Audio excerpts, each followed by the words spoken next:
Business used to be a simple matter of counting what you produced and then selling it. But modern business has to worry about checks and the accuracy of the British bank statement. Colin Marshall manages a plastics company, and he has to keep his attention fixed firmly on its cash flow.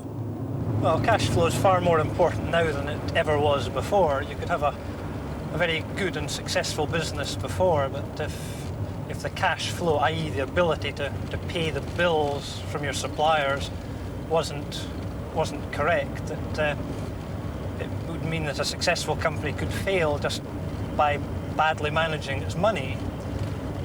Cash flow is the ability to make sure that you have money available to pay for the supplies and the labour that you need when you need it.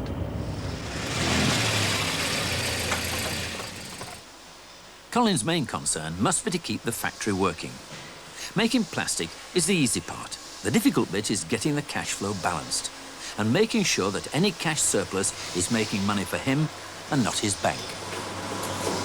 We buy plastic raw material like this, which is our major cost, and we process it on machines like this to produce components like this that we sell to our customers as soon as possible. The sooner we can sell it, the better for our cash flow. The Bank of Scotland now supplies a terminal which takes much of the guesswork out of Colin's balancing act. It's the only service available to small businesses to show the actual amount of money that's really in their bank account. This means that Colin and his accountant, Ian Stedman, can't be misled by the figures on the traditional bank statement. When a cheque is deposited in your bank, the bank tells you that that cheque has been received by showing it on your bank statement, even though that money is not yet in your account. Clearing a cheque that's paid into your account means that it has to travel all the way back to the payer's bank to make sure that there is money available to cover it. This can take 3 or 4 days. So although your statement says that you have the money the moment you hand in your cheque, in fact, that money isn't yours to spend for another 3 days. This screen shows Colin and Ian what will be happening to their account over the next 5 days. Cheques they are paying out are in red. Cheques coming to them are in the next column in white. The all-important figures are in the final column, and there is often a large difference between them. The top figure in each section shows the amount of money that would appear on their bank statement. The bottom figure shows the amount that has actually reached their account.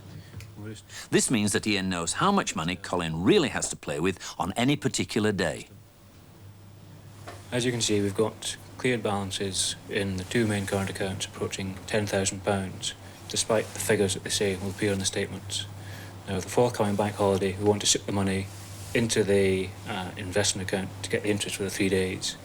It's better having it there than having it in the bank where the current accounts don't earn us any interest, just make money for the bank. Right, but we're not leaving ourselves short. We don't have to pay any suppliers and no other cheques we need to pay out. Well, suppliers are mostly English and they'll be on holiday next week and they won't know anything about it. And we can still programme any funds you have to pay out on Tuesday, and we can put the money in on Tuesday by transferring it back out. It's basically the electricity board, telephone, and a supplier. He'll have his money by next Friday. Right, well, he'll be happy. He'll be happy and she'll still supply us. The others, they don't call for it till next week. They can pay it out on Tuesday. They'll get it by the end of the week and we can cover the funds. We'll still have the benefit of £10,000, which the bank won't have for the weekend. Right.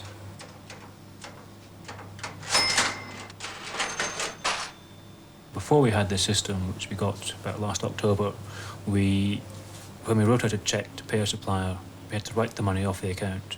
Whether he cashed it in 3 days or in 10 days, some even took up to 3 weeks. The money was off our account. We could no longer use it. Therefore, we couldn't put it on deposit. Since we've had this system, we have been able to watch out for funds coming through and therefore take money from the investment account to cover particular cheques. we've probably got more to gain than other banks by having a home and office banking service. Our established market was Scotland with a population of 5 million or thereabouts. If we can expand that into England, we immediately have access to 10 times that number of people. And that's very, very important. It doesn't work the other way around. If your existing market is already 50 million, there's not the same emphasis as to go into another 5 million. I think banks are becoming much, much more open all the way along.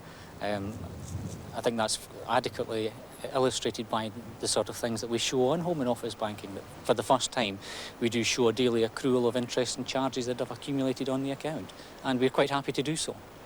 Why are you happy to do so, and why aren't other banks offering this facility? Maybe you should ask them then.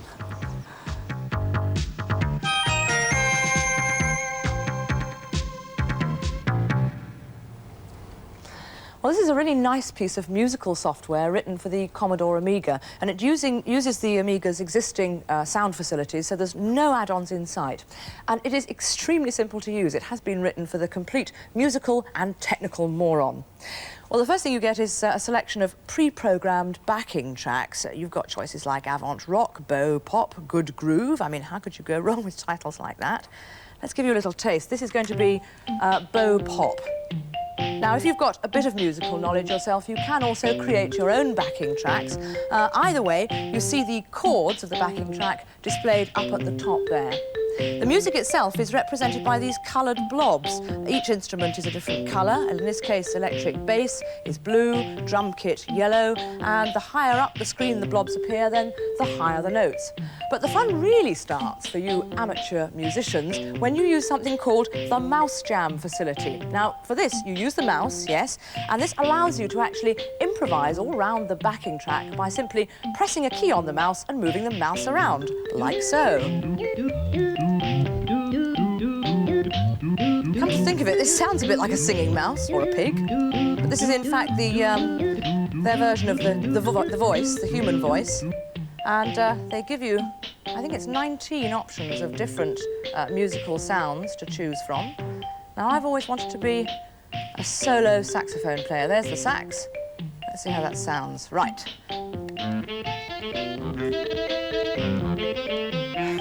My first ever sax solo. It's not bad, actually.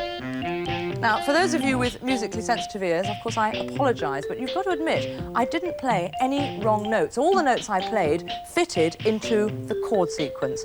Now, I don't know what notes I was playing because I don't read music, but if I wanted to find out, I could very easily, because the notes are displayed here, down the left-hand side of the screen. Those are, in fact, the notes of the chord, but I'll just activate my saxophone, and you see the notes there registering very quickly. Now, how does this do this? The software is the answer. It really looks after you in that it will only let you play notes that harmonise with the chords. Let's see if I can show you what I mean. I'm just going to keep my finger down on the mouse, and I'm not moving the mouse at all, as you can see from the cursor, but if you notice, the note is actually changing along with the chord as it changes. And the software will continue to do this regardless of how wildly you play your mouse. So it always keeps you in tune. It really is a fun way to pretend to be a musician, and you never know, you might just pick up a bit of basic musical knowledge as well.